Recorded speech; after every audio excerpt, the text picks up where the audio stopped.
Sport is superstition, science, family, drama, love, theatre. It's everything. That's why we've made a betting brand for sports fans. That's Betr. Gamble responsibly. Who are the Road Dog Kings, and just how important is it to win away from home when it comes to the pointy end of the season? Well, let's find out. James, Boston have won 4 of the past 6 straight on the road. How crucial is it to set a winning standard in enemy territory? Well, it's crazily important, Dicko, obviously, because what happens in the playoffs, you've got to play on the road. But this is one of the most fascinating wrinkles of the NBA over the last 3 seasons with the sort of COVID restrictions and everything. We saw teams in the last 18 months have to win on the road again, and it's gotten a lot harder. Because if you think back to the bubble, you're playing in a neutral site, right? We have the Lakers win their Mickey Mouse title down there in Orlando. You love to see that. And it got easier to win on the road during COVID restrictions because you had limited people in there watching you, cheering for your home team, etc. And we saw, I think in 2021, home court advantage dipped to the lowest point it had literally ever been in the history of the NBA. It was like down below 55%.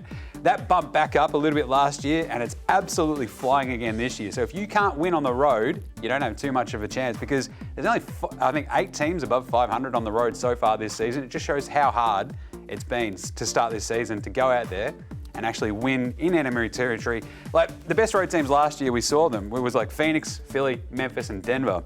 The craziest part to me was that basically they're all getting knocked out before the conference finals, which is absolutely gnarly. But some of the best teams, last year win on the road. This year, the 2 best teams are dominating. Boston, Milwaukee.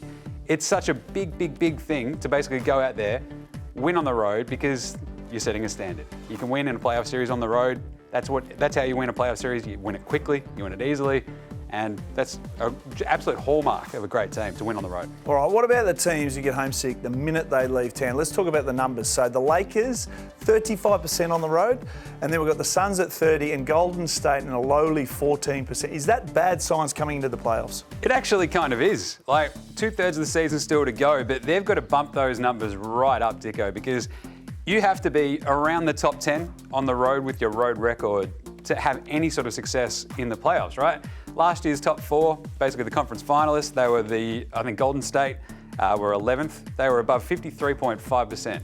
That was the lowest win percentage on the road that you could have and actually still be a conference finalist. So when you talk about the Lakers, you talk about Golden State, you talk about Phoenix, this is starting to become an actual worry. Like, these are meant to be dominating teams. They're meant to be contenders. If they can't get it back up above that sort of 54% road, winning percentage, it's going to be a problem. Yeah, they've got to lift their game. It's absolutely crazy. This got to get away from them really quickly.